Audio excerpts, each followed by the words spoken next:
अस्सलाम वालेकुम दोस्तों, मैं हूं सावल हुसैन। मेरे साथ हैं रज़वान अली जो मेरे भतीजे हैं। ये हमारा फर्स्ट वीलॉग है।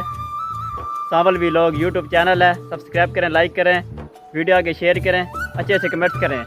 आज आपको दिखाएंगे हमारा प्यारा गांव। आपको देखो हमारा कितना खूबसूरत प्यारा गांव है। और ज़िला भावलपुर से मैं बात कर रहा हूँ, अहमदपुर शर्किया, जो मुबारकपुर चौक भट्ठा।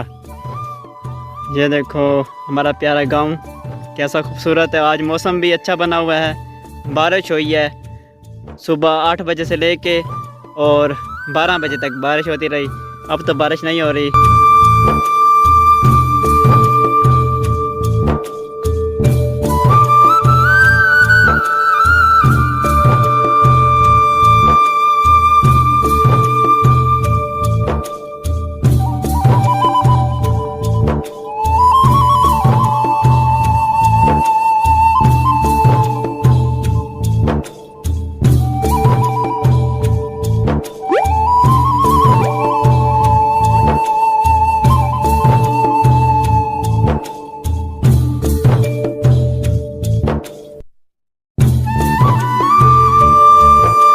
जी दोस्तों, उम्मीद करते हैं आपको हमारा गांव अच्छा लगा होगा।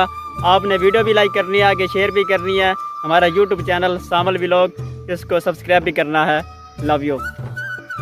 ऐसे वीडियो आपको दिखाते रहेंगे।